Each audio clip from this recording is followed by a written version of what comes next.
참 건강하고 아름다운 교회, 하나님께서 늘 기뻐하시는 교회, 사실 그런 교회가 복된 교회 아니겠습니까?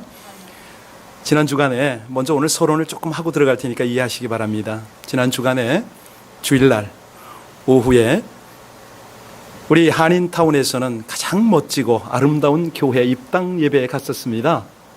교회 이름은 새누리교회인데요, 예전 이름은 로스앤젤레스 한인 침례교회 혹은 베렌도 침례교회입니다. 웅장하더군요. 본당에 들어가니까 1500석인데 2층으로 너무 잘 지었습니다. 더러더러 아는 분도 계셨는데 평소에 제가 존경하고 늘 뵙고 싶던 분들이 순서를 맡으셨어요. 진행을 하시는데 얼마나 한 말씀 한 말씀이 은혜가 되는지 몇 가지 기억나는 거를 알려드리겠습니다. 문대현 목사님이 우리 한인 침례교회 그 역사를 쭉 설명하시는데 거기서 수많은 인재들이 배출이 됐더군요.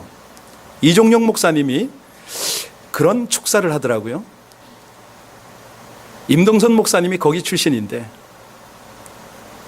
나와서 동양선교를 개척을 했고, 김계영 목사님이 거기 출신인데 영락교회를 개척을 했고, 오정현 목사님이 거기 청년부 출신인데 나와서 사랑교회를 개척을 했습니다. 그런 얘기를 가만히 들으면서 하나님께서 이 교회를 통해서 엄청난 일을 하셨구나 느꼈는데, 교회 이름을 이제는 새누리, 온누리가 아니고 새누리로 바꿔서 하나님의 새로운 비전을 위해서 도약을 하겠다, 이런 결단을 하고 하나님 앞에 건물을 봉헌을 했습니다. 거의 반블럭 이상이 되더라고요. 커뮤니티 센터가 있고요, 또 아름다운 공간들이 곳곳에 있어요. 카페도 있고 막 그러더라고요. 너무 감사했습니다. 행사가 끝나고 이렇게 이제 시 관계자들 건축 할 것 없이 카운티에서도 많이 나왔더라고요. 함께 리셉션 비슷하게 이제 식사를 하는데 마침 박성근 목사님이 옆에 계셨습니다. 너무 지쳐 계시더라고요. 얼굴이 반쪽이 되셨더라고요. 은퇴도 이제 얼마 안 남았는데 그 큰 일을 행하셨으니 많이 지쳐 계신다 싶어서 격려를 좀 해드렸습니다. 목사님, 제 느낌에는 당분간 한인타운에서 이런 웅장한 교회가 재건축되기는 어려울 것 같습니다. 수고 많으셨습니다. 큰일 하셨습니다. 하나님께서 귀하게 쓰시겠네요. 이렇게 덕담을 주고받으며 식사를 하는 바로 그때입니다. 갑자기 전화가 온 거예요.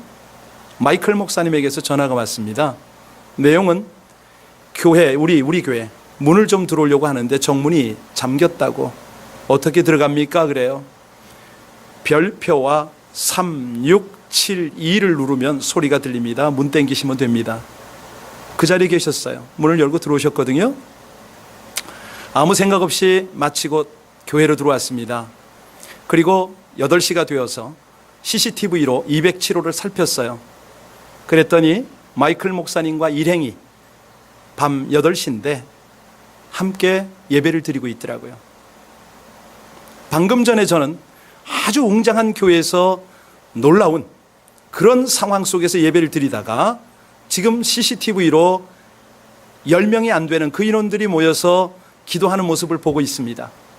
여러분들은 이 상황을 어떻게 느끼십니까? 제가 어떻게 느꼈을까요?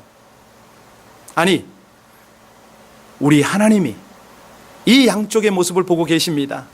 하나님은 이 상황을 통해서 어떤 메시지를 주실까요? 궁극적으로는 크든 작든 화려하든 초라하든 하나님 앞에 예배 드리는 게 목적 아닙니까? 그렇습니다. 우리의 신앙생활이 그런 거 아닙니까? 우리가 구원을 받았습니다. 예수 그리스도의 대속의 은혜로 구원을 받았습니다. 그러면 어디를 갑니까? 천국 생활 어떻게 하시는지 혹시 아세요? 천국에 가서 우리가 할 일이 있습니다. 아주 중요한 몇 가지가 있는데요, 그 중에 첫 번째가 뭐죠? 예배입니다. 예배.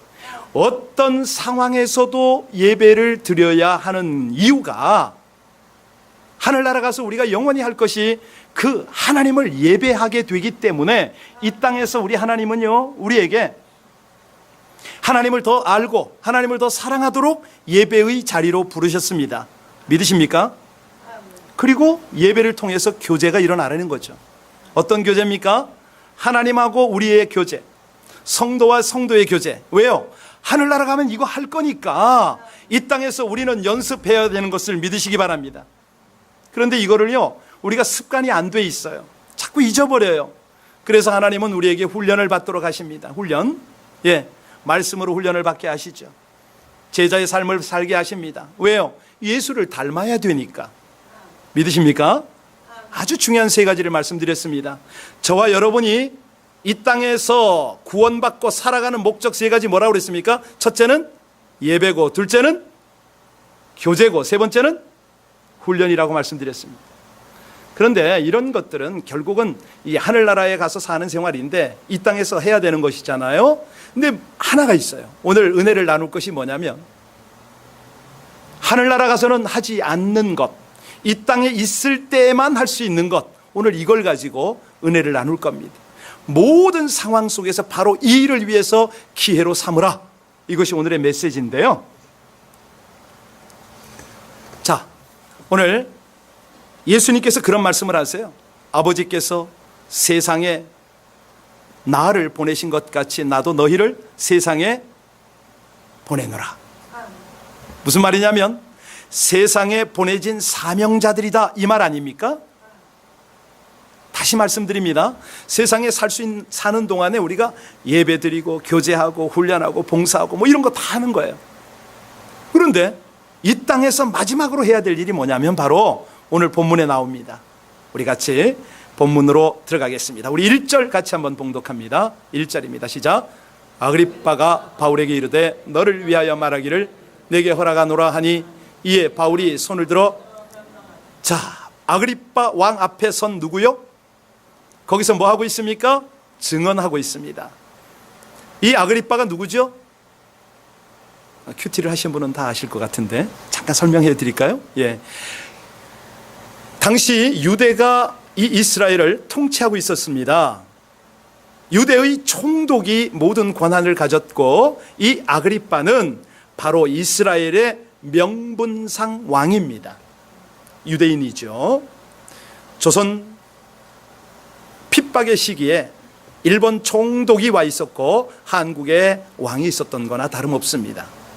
자, 이 아그리빠 왕은 유대인이기 때문에 유대 문제에 능통하죠. 오늘 지금 바울이 재판을 받습니다. 오늘 이 본문의 재판까지 사도행전을 통해서 바울이 몇 번 재판을 받았죠? 몇 번요? 5번째 재판을 지금 받고 있습니다. 아니, 똑같은 내용으로 고소를 당해서 한두 번 재판받기도 힘든데 이건 무슨 뭐 중급, 고급 법원이 있는 것도 아닌데 5번째 똑같은 재판을 받고 있습니다. 내용이 뭐죠? 어떤 내용으로 재판받습니까? 유대 종교 지도자들에게 지금 고소를 당했잖아요. 대제사장에게 고소를 당했습니다. 내용은 뭐냐면 율법을 지키지 않는다는 거죠. 성전을 모독했다는 겁니다. 더 나아가서 로마에 대항해서 반란을 꾸렸다. 중요한 몇 가지 이유가 더 있지만 이 3가지 이유를 들어서 고소를 했습니다. 뭘 노리고요? 바울의 목숨을 노리고요. 그래서 이에 대해서 바울이 오늘 분명한 논리와 증거로 자기가 무죄임을 밝혔습니다. 4번을 계속 다 그렇게 했어요. 그럼에도 불구하고 석방되지 못하고 오늘 아그리빠 왕 앞에까지 서게 되었다. 여러분, 저나 여러분이 이런 상황에 맞닥뜨렸으면 어떻게 우리는 반응할까요? 실망하거나 짜증내거나, 그죠? 뭐 하여튼 한심스러웠을 겁니다. 그런데 하나님은요, 오늘 바울을 통해서 우리에게 교훈을 주십니다. 2절 3절 읽고 도전을 받도록 합니다. 같이 읽겠습니다. 시작. 아그리빠 왕이여, 유대인이 고발하는 모든 일을 오늘 당신 앞에서 변명하게 된 것을 다행히 여기나이다. 특히 당신이 유대인의 모든 풍속과 문제를 아심이니이다. 그러므로 내 말을 너그러이 들으시기를 바라나이다. 자, 첫 번째 뭐라고 고백을 했습니까? 내가 변명하게 된 것이 다행스럽다. 가장 먼저 하는 그 표현이요, 아그리빠를 인정합니다. 아그리빠 왕이요, 아니 왜 죄 없는 나를 자꾸 괴롭히느냐고, 내가 무죄 아니냐고, 빨리 석방이나 시키라고 이런 말을 하지 않습니다. 그 상황을 그대로 인정하고 왕도 존중해 가면서 그렇게 하나하나를 풀어가고 있습니다. 왜 그랬을까요? 어쩌면 이렇게 차분하게 아주 지혜롭게 대처할 수 있었을까요? 하나입니다. 바울은요, 하나님께서 자기를 부르신 목적과 자기가 감당해야 될 사명을 알았기 때문에 그 사명 때문에 차분할 수가 있었습니다. 격동하지 않습니다. 하나님이 모든 상황을 연출하는 것을 인정했습니다. 천부장에게 붙잡혀 갔을 때도 그리했고요, 잔인했던 벨릭스 총독 앞에서도 그랬고요, 지금 이번에 총독으로 온 베스도 앞에서도, 또 지금 아그리빠 왕 앞에서도 재판을 받을 때마다 그는 내가 무죄라고 증거하지 않았어요. 오히려 그럴 때마다 복음을 증거하는 기회로 삼았다. 어떤 기회로 삼았다고요? 그렇습니다. 사실 이 아그리빠 왕 앞에서는 재판받을 필요가 없는 상황입니다. 여러분, 왜 그렇습니까? 바울은 로마 시민권을 가졌죠. 이미 가이사에게 상소한 상황이에요. 그리 갈 사람이에요. 그런데 이 아그리빠 왕 앞에서 이렇게 인내하고 정말로 정중하게 표현하는 이유가 뭐라고요? 전도, 자기의 사명 감당, 이거였습니다. 사실 이 모습을 하나님께서 우리에게 보여주시고 우리로 다시 한번 생각하게 하시는 목적이 있습니다. 뭡니까? 우리가요, 가끔 그런 생각합니다. 전도? 그건 기회가 돼야지. 전도 은사가 있는 사람이 하는 거지. 뭐 어느 정도 일리는 있습니다만 전적으로 옳은 건 아니죠. 바울을 보세요. 여건이 될 때 전도했습니까? 아닙니다. 주님의 말씀을 그는 들었습니다. 너는 말씀을 전파하라. 때를 어떤지 못 어떤지 항상 힘쓰라. 항상 이게 중요한 겁니다. 어느 때든지 어떤 상황에서든지 기회를 놓치지 말아라. 이것이 이제 오늘 설교 제목이 되겠는데요, 사실은 바쁘니까 나중에 전도해야지. 나는 지금 마켓에 가는데 돌아와서 할 수도 있지.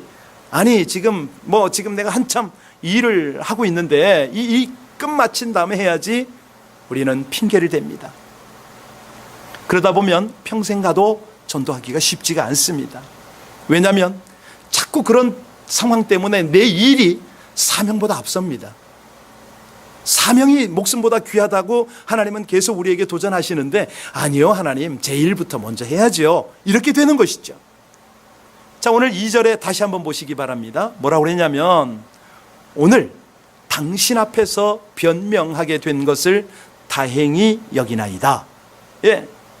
이게 뭐냐면, 내가 지금부터 간증 좀 하겠다는 겁니다. 내 체험을 좀 한번 여러분과 나누고 싶다고요. 사실요, 이 자리가 바울에게는 만만치 않은 자리입니다. 여기서 뭐 화도 나고 실망도 되고 온갖 감정이 교차하겠지만, 사실은 이런 기회에 살 길을 택해야 되거든요. 적당히 내가 이유를 대고 또 논리적으로 이런 것들을 핑계를 대가지고 유리한 그런 상황을 만들어야 되지 않습니까? 그럴 생각이 전혀 없어요. 계속해서 바울은 복음만 전하고 있습니다. 어떻게 가능했다고요? 사명을 알았기 때문에.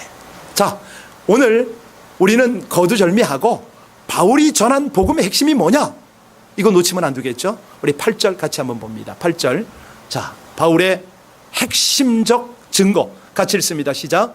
당신들은 하나님이 죽은 사람을 살리심을 어찌하여 못 믿을 것으로. 당신들 다 하나님 믿는 사람 아니냐 이거예요. 우리 유대 민족이 지난 수천 년 동안 하나님의 은혜 속에 살아오지 않았느냐?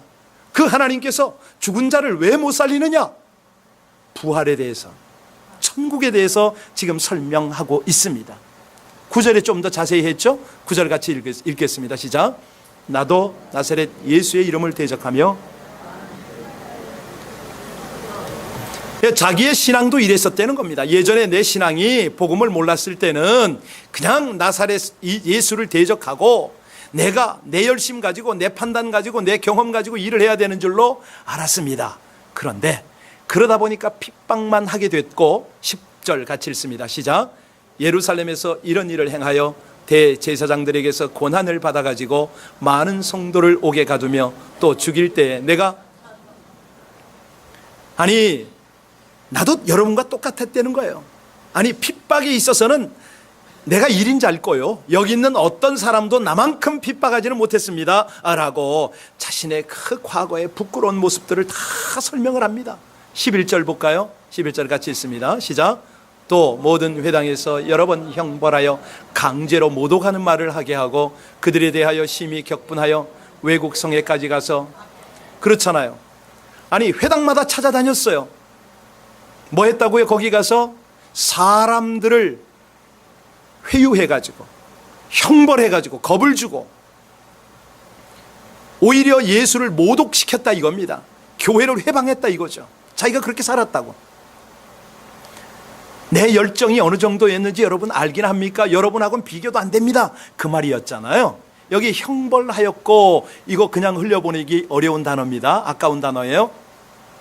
이게 무슨 소리냐면 에디오콘이라는 말인데요. 사냥감을 쫓았다는 거예요.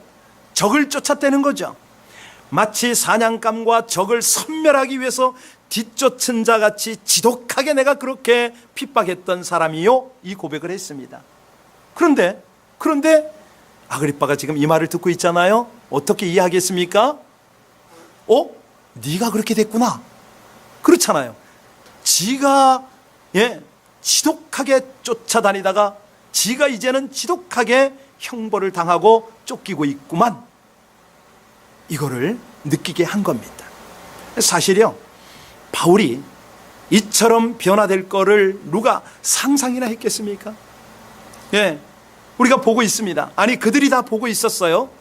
바울이 변화된 거예요. 예수를 만나니까, 예수를 믿으니까 삶의 목적이 바뀌고 사명이 바뀌었어요. 이제는요, 내가 살기 위해서 사는 게 아니고 목적을 위해서 사는 거고 사명을 위해서 그가 살아가는 그런 상황이 됐어요. 오늘 여러분에게 양해를 좀 구할 것이 있습니다. 오늘 예화가 새벽 기도 때 했던 것들인데 다시 나눕니다. 또 들은 분들 죄송한데요, 지난 새벽에 젊은 커플이 와서 자매는 피아노를 치고 형제는 비올라를 연주하는 걸 보셨죠? 너무 아름답더라고요. 바이올린 소리도 듣기 좋은데 비올라 소리는 아주 그냥 사람의 마음을 그냥 녹여놓더군요. 그들이 누구냐면 중국 최고의 청와대학 졸업생입니다. 한국에 가서는 연세대 대학원들을 다 하고요. 그리고 한국에 내 노래는 이랜드, 그것도 해외 파트에서, 한 형제는 사이판에서 이랜드 호텔이 한 3개가 된답니다. 호텔 건축을 담당했고, 그 자매는 거기 관리 및 수익금 전체를 가지고 사이판 지역에 사회 사업을 하는 아주 요직에 있었던 커플입니다. 거기서 각각 3년씩 근무를 하다가 둘이서 의기투합을 한 거예요. 자, 우리가 회사를 통해서 하나님 나라 섬기는 것도 중요하지만 더 하나님의 부르심 앞에 더 순종하자. 둘이 비전을 나누다가 부부가 되기로 했어요. 결혼했어요. 3개월 전에 결혼을 하는데 딱 부모님만 모시고 결혼했어요. 이유는 비용을 쓰지 않으려고. 돈 좀 모았답니다. 목표를 세웠습니다.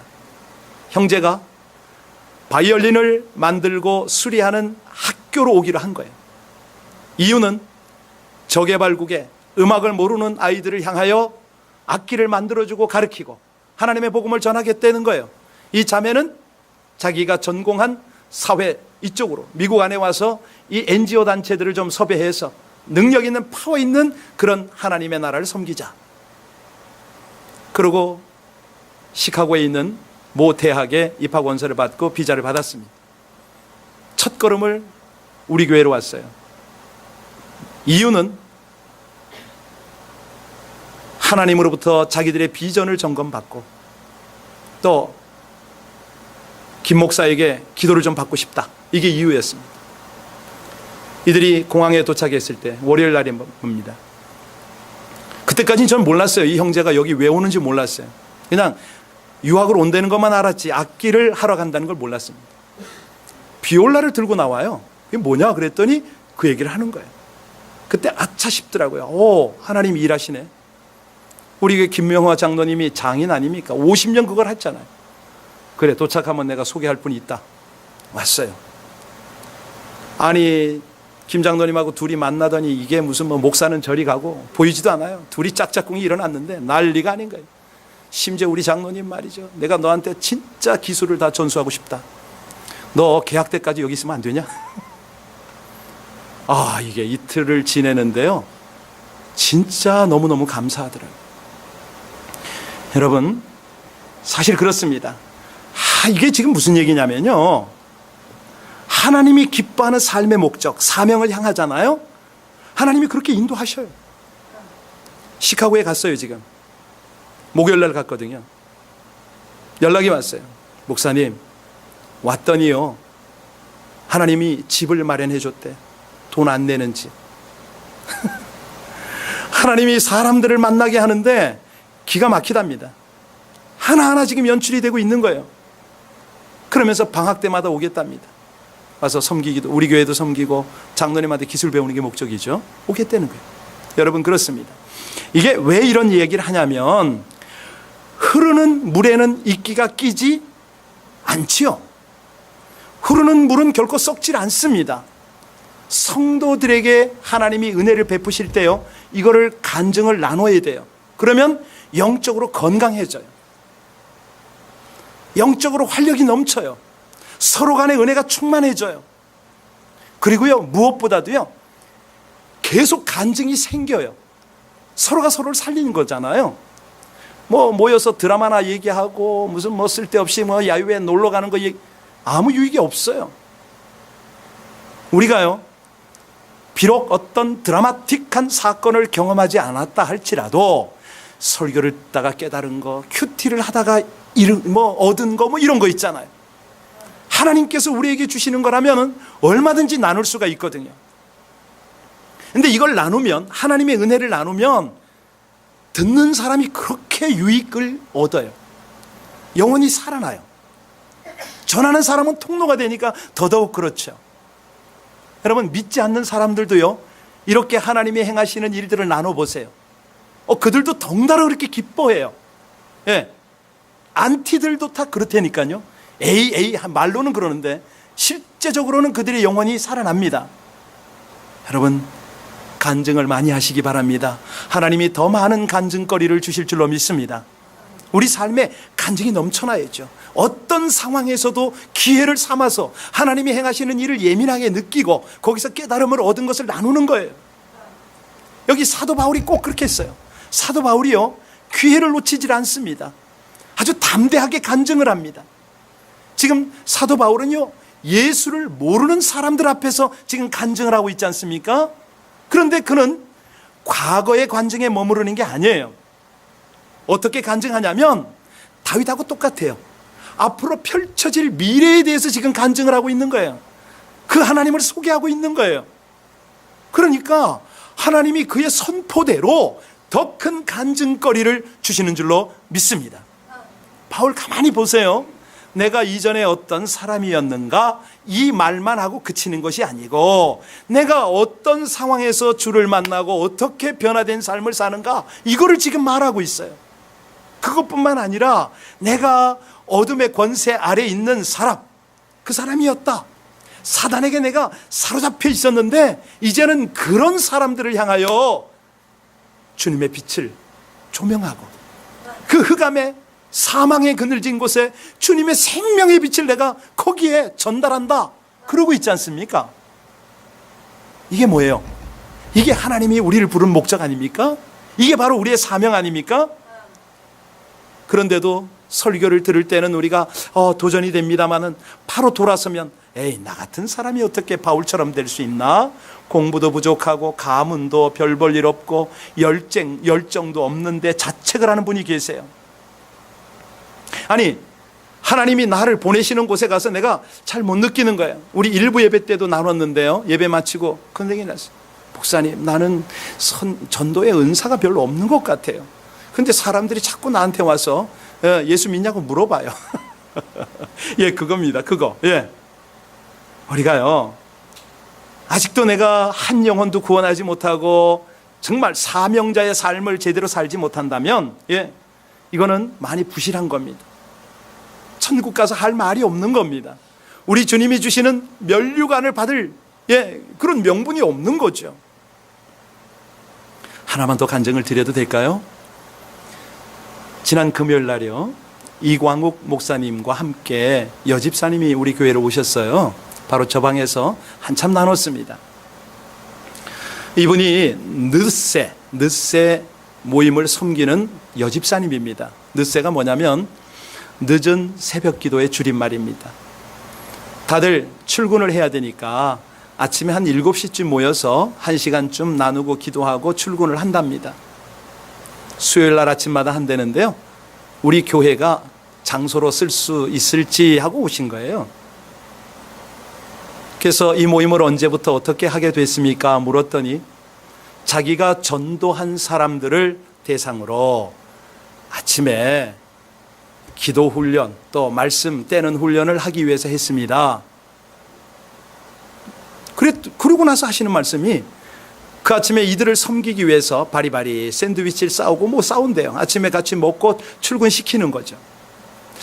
정말 너무 귀한 분이더라고요.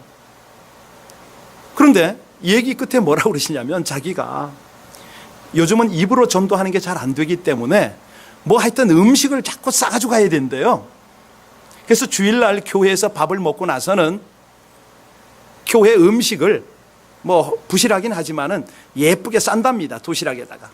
그래가지고 한 10여 개를 만들어가지고 독거노인, 교회 못 나온 사람, 전도 대상자, 그런 사람들에게 이걸 갖고 가서 계속 전도를 한다는 거예요. 많이 도전이 되더라고요. 참 감사하더라고요. 그래서 이 자매님의 과거를 좀 물어봤어요. 어쩌다가 이렇게 된 겁니까? 그랬더니 원래 예수를 믿는 사람이 아니었습니다. 아니, 믿지 않는 정도가 아니고, 사람들이 이 자매에게 전도를 하면은 나는 절대 하나님 믿지 않을 거니까 당신들이나 잘 믿으라고. 오히려 그럴수록 불교에 심취해서 지냈답니다. 그때 나름대로 잘 나갔다고 그러네요. 이 다운타운에 사업체가 한 10여 개가 있었고요. 집이 4,000 스퀘어피트 정도 되는 집에 살았습니다. 그러다가 망하려니까 하루아침에 날아가더래요. 몽땅 다 날아갔는데, 너무 힘들어할 때 오빠가, 나성 한인교회 다니는 오빠 장로가 얘야 하고 손을 내밀었답니다. 하여튼 우여곡절 끝에 교회를 한번 나갔고 TD를 가고 그 다음에 제자 훈련을 받았대요. 그러면서 전도에 눈을 떴다는 겁니다. 전도를 시작했다는 거예요. 근데 이상하게 전도를 하기만 하면 자기가 살아나더래요. 영혼을 살리는 게 내가 살아나는 거더랍니다. 근데 이게 쉽지가 않아서 그 다음부터는 어떻게 하느냐, 맨입으로 안 되는구나. 우엉차 끓이고 생강 편엽 만들고 꿀에다가 여러 가지 재 가지고 그냥 바리바리 싸들고 다니면서 늘 이분이 지금은 보험을 해요. 근데 재밌는 거는 보험은 부업이야, 본업은 전도예요. 아니, 자신 있게 저한테 그런 말을 하는데 제가 너무 부끄러운 거예요. 목사인 나도 그렇게 못하는데, 물론 저도 가끔은 하죠. 그런데 지속적으로 그게 잘 안 되거든요. 그래서 제가 물었어요. 그러면 집사님의 열매는 어떻게 됩니까? 확인을 좀 하고 싶었죠. 그랬더니요, 이분이 딱 그래요, 저보고. 교회 가면, 주일날 교회 가면 제 주위로 한 40-50명이 앉는데 다 제가 전도한 사람입니다, 그러더라고요. 자기 주위로 한 40-50명이 앉는데요. 그런데 그 모두가 다른 데 가서 앉기는 좀 그렇고 자기 옆에 앉으려고 그러는데, 근데 그게 40-50명이에요. 여러분, 이게요, 한국의 이야기가 아니고요, 먼 나라 얘기가 아니고 지금 우리 얘기, 우리 주변에 이런 사람이 있어요. 사명이 뭔지 아는 거죠. 내가 왜 주님께 부름을 받고 내가 왜 어떻게 살아야 되는 건지를 아는 것이죠. 그랬더니요, 가만히 보니까 너무너무 감사하지 않습니까? 예수의 복음과 사명을 깨달으면 이 여인의 인생이 이렇게 뒤바뀌는 겁니다. 목사보다 낫잖아요. 이제는 그분을 가만히 보니까 돈에 좌우되는 인생 살지 않습니다. 권력에 좌우되지 않고요. 예. 분명히 그렇게 얘기를 해요. 내가 예전에는 돈에 매여 있고 체면에 매여 있어서 육신적으로 굉장히 힘들었는데 이제는 너무 기쁘다는 거예요. 예. 아무것도 자기에게 걸리는 것이 없다는 거죠. 그래서 내가 저렇게 열심히 하면 가정생활이 되나 싶어서 가족도 좀 물어보고 골고루 다 해봤어요. 되더라고요. 딸도 이제는 엄마를 따라서 열심히 한다는 겁니다. 여러분, 바로 이거 아닙니까? 주님을 제대로 만나시길 주의 이름으로 축원합니다. 사명 제대로 깨달으시길 주의 이름으로 축원합니다. 예, 매일매일 주님과 동행하지 않습니까? 모든 상황 속에서 하나님을 영화롭게 하는 거 아닙니까? 근데 이제 오늘 하나님께서는 이 바울을 통해서 우리에게 더 강한 도전을 하십니다. 바울이 우리가 잘 알듯이 수없이 매를 맞았습니다. 여러 번 감옥에 갇혔습니다. 핍박을 당했습니다. 오늘 본문에도 5번째 재판정에 끌려 나왔습니다. 근데 그가 이 모든 상황을 통해서 한결같이 놓치지 않는 것이 뭡니까? 주님의 부활을 증언하는 겁니다. 내가 그분을 만났다는 거예요. 그랬더니 내가 삶의 목적과 사명을 분명히 깨달았다는 거죠. 여러분, 우리가요, 사실 먹는 것 좀 안 먹을 수 있잖아요. 살 곳 내 마음에 들지 않으면 다른 곳에 가서 살 수 있어요. 교회 내 마음에 안 들면 딴 데 가서 신앙생활 할 수 있어요. 괜찮아요. 그거 문제 안 돼요. 근데 제일 중요한 게 뭡니까? 목적과 사명을 따라 하시라는 거예요. 목적과 사명을 따라. 그거 누가 말립니까? 하나님이 왜 기뻐하지 않으십니까? 이게요, 이 목적과 사명이 부끄럽다고 어색하다고 피하거나 뭐 이럴 것이 아니에요. 예, 정확하게 말씀드리겠습니다. 부르심의 목적을 모르고 사명을 감당하지 않는 성도, 그런 교회 더 이상 성도 아닙니다. 교회 아닙니다. 그렇지 않습니까? 분명히 해야죠. 네, 하나님이요, 우리에게 이 땅에 있는 동안 이 일을 맡기신 목적이 뭐죠? 영원한 천국을 우리에게 누리도록 하는 거 아닙니까? 이 땅에서 영원히 귀한 것 알아야 하늘나라 가서 하나님이 허락한 형제 자매와 얼마나 아름답고 풍성한 교제를 누리겠습니까? 하나님은, 이제 설교 제목 좀 띄우세요. 예, 잊어버리겠어요, 설교 제목. 하나님은 우리 모든 상황, 모든 삶의 현장을 기회로 삼으려는 겁니다. 놓치지 말라는 거예요. 예, 이 땅에서 할 수 있는 그 일을 놓치지 말라는 거예요. 여러분, 제가 이렇게 설교를 했고 하나님의 말씀이 저를 통해서 흘러갔습니다. 여러분의 반응이 어떨까요? 여기 계신 분 중에 모세처럼 반응하시는 분이 계셔요. 에이, 제가요, 무슨 입이 둔하고 제가 행동이 뜸한데 나이도 들었는데 제가요? 라고 반응하는 분 계실 거고요, 요나처럼도 계실 겁니다. 요나, 제가 못하지요. 어떻게 저 원수 니느웨를 제가 어떻게 구원하라고 합니까? 말도 안 되죠. 이런 반응하시는 분도 계시지 않겠습니까? 하박국처럼 반응하신 분도 계실 거예요. 해필이면 왜 제가요? 정 많잖아요. 왜? 뭐 열심히 있는 사람들 시키시죠. 이렇게 반응한 분도 계실 거고요. 아니면 이사야처럼, 바울처럼, 예, 제가 여기 있습니다. 저를 보내주소서, 저를 사용하소서, 이런 분이 계시겠죠. 하나님이 이 모든 것을 다 아시잖아요. 그죠? 근데 결론이 뭐냐면, 결국이 뭐냐면, 왜 우리에게 오늘 이 예배를 통해서 이 설교를 듣게 하시냐면, 결론이 뭐냐면, 하나님은 모세를 모세되게 만들으세요. 그냥 결국은 하나님께서 모세를 이스라엘의 민족 지도자, 모세의 오경의 저자 만드셨잖아요. 요나도, 또 하박국도, 이사야도, 바울도 하나님이 다 그렇게 만드셨어요. 우리가 목적을 잊지 않고 사명을 놓치지 않겠다 결단만 하면 됩니다. 예, 그게 중요한 것이죠. 여러분, 건물 괜찮아요. 웅장해요. 예. 아니, 조그만 골방 같은 그런 모임 너무 소중해요. 그런데 하나님께서 저와 여러분을 향하여 무엇을 원하십니까? 내가 널 왜 불렀는지, 너를 통해서 무엇을 하고 싶은지, 아니 장차 하늘나라에 왔을 때 내가 너에게 무엇을 주고 싶은지 하나님께서 오늘도 말씀을 통해서 우리에게 분명히 자각하게 하십니다. 우리 바울처럼 환난이 와도 핍박이 와도 괴로움이 와도 슬픔이 와도 고통이 와도 심지어 죽음이 와도 이렇게 우리가 했으면 참 좋겠죠. 우리 찬송 아침에요 일부 예배를 마치고 현 집사님에게 제가 권면했습니다. 집사님, 권사님과 함께 한 달에 한 번이라도 두 분이 전도를 좀 하시면 어떻겠습니까? 휠체어 밀어드리고요 권사님이 전도지 나눠주면 좋겠습니다. 그러면 부부가 삽니다. 여러분, 이 시간에 우리 그렇게 기도 한번 하지 않으시겠습니까? 나도, 우리 부부도, 우리 가정이 이 사명을 함께 감당하게 해달라고. 하나님이 그 아름다운 가정을 왜 축복 안 하시겠습니까? 반드시 은혜를 주십니다. 반드시 사용하십니다. 우리 함께 이 시간에 하나님, 이 땅에 제가